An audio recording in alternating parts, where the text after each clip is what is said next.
તમારું નામ? મારું નામ કમળાબેન. કેટલા વખતથી તમને કમરની તકલીફ હતી? મને 7-8 વર્ષથી હતી તકલીફ. બરાબર. નેચર આયુર્વેદ પંચકર્મ ક્લિનિકમાં તમે કમરની તકલીફ માટેની ટ્રીટમેન્ટ લીધાને કેટલો ટાઈમ થયો? આપણે અહીંયા લીધા એને 1.5 વર્ષ થયું છે. 1.5 વર્ષ થયું.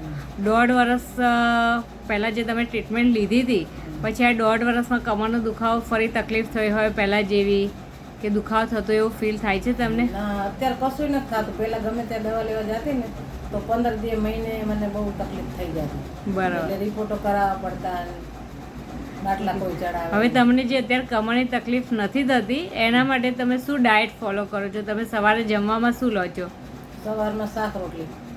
બરાબર. પછી બપોરે? બપોરે શાક રોટલી હોય તો હોય ને તો પછી થોડા ઘણો નાસ્તો આડાવરો કરી લઉં. સાંજે ખીચડી. સાંજે રોટલી ભાખરી શાક ખાવ છો? ના, નહીં ખાતી. સાંજે ખીચડી જ ખાવ છો? ખીચડી જ ખાવ છું. ઓકે. ખીચડીમાં ઘી નાખીને? ના, ઘી નથી નાખતી. ખાલી ખીચડી, મગની ફોતરાળી દાળની ખીચડી ખાવ છો? બરાબર. ખાલી આ દૂધ પીવું ને એમાં એલચી 3 અને 1 ચમચી ગાયનું ઘી અને દૂધ. બરાબર. આટલું સૂતી વખતે લઉં છું. અરે આ તમે જે રાત્રે ખીચડી ખાવ છો એ કેટલા ટાઈમથી ફોલો કરો છો? ખીચડી તો આ હમણાંથી તમે ફરી કીધું ને ત્યારે નકર રોટલી ખાતી હતી, રોટલી શાક. બરાબર. એ પાછું મેં ખીચડી ચાલુ કરી દીધી. બરાબર. છતાં કોઈ તકલીફ થાય છે? ના, કશી તકલીફ નથી. બરાબર. બધું ઘરનું કામ કરી શકો છો? બધું કરી શકું છું. બેઠવા ઉઠવામાં કઈ તકલીફ નથી મને.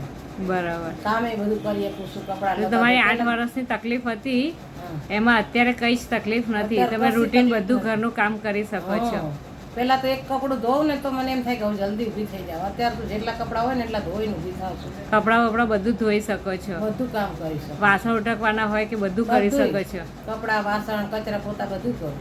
પોતા નીચે બેસીને કરી શકો છો? અત્યારે તો હું પોતું લીધું છે. કરું તો થાય, બરાબર છે. તકલીફ નહીં થતી. તકલીફ નથી થતી એમ ને? પણ ઊભું પોતું છે ને એટલે પછી હમણાં એને કરીશ. બરાબર છે. પહેલાંની તમારી હિસ્ટ્રી એવી હતી કે તમને દર મહિને 1-2 વખત દવાખાને દાખલ કરવા પડતા હતા કમરના દુખાવા માટે. જવું જ પડે. હા. પણ આ 1.5 વર્ષથી તમે એક પણ વખત દાખલ નથી થયા એના માટે. આ દવાથી જ સારું છે મને. કોઈ પણ બરાબર. તકલીફ નથી. Thank you.